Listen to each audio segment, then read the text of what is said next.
And I tried hard to be proud of my service, but all I could feel was shame. And racism could no longer mask the reality of the occupation. These were people. These were human beings. I've since been plagued by guilt anytime I see an elderly man, like the one who couldn't walk, who we rolled onto a stretcher and told the Iraqi police to take him away. I feel guilt anytime I see a mother with her children, like the one who cried hysterically and screamed that we are worse than Saddam as we forced her from her home. I feel guilt anytime I see a young girl, like the one I grabbed by the arm and dragged into the street. We were told we were fighting terrorists. The real terrorist was me, and the real terrorism is this occupation. Racism within the military has long been an important tool to justify the destruction and occupation of another country. It has long been used to justify the killing, subjugation, and torture of another people. Racism is a vital weapon employed by this government. It is a more important weapon than a rifle, a tank, a bomber, or a battleship.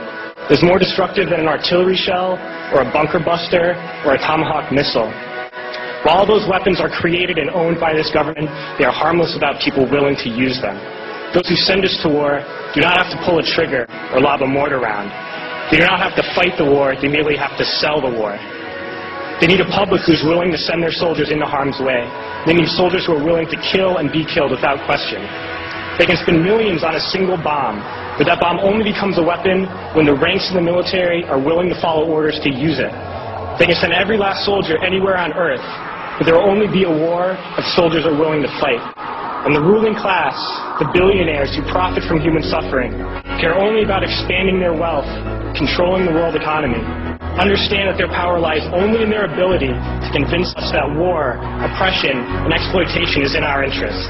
They understand that their wealth is dependent on their ability to convince the working class to die to control the market of another country. And convincing us to kill and die is based on their ability to make us think that we are somehow superior.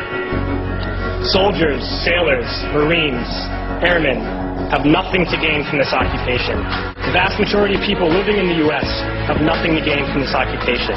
In fact, not only do we have nothing to gain, but we suffer more because of it. We lose limbs, endure trauma, and give our lives. Our families have to watch flag-draped coffins lowered into the earth. Millions in this country without health care, jobs, or access to education must watch this government squander over $450 million a day on this occupation.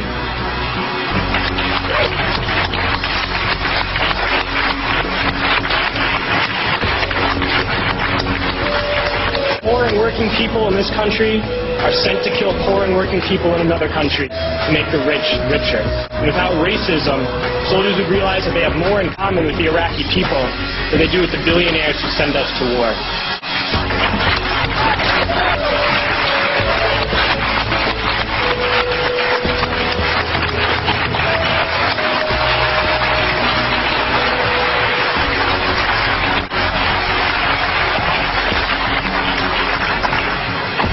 I threw families onto the street in Iraq, only to come home and find families thrown onto the street in this country, in this tragic and unnecessary foreclosure crisis. We need to wake up and realize that our real enemies are not in some distant land. They're not people whose names we don't know and cultures we don't understand. The enemy is people we know very well and people we can identify. The enemy is a system that wages war when it's profitable. The enemy is the CEOs who lay us off from our jobs when it's profitable. It's the insurance companies who deny us health care when it's profitable.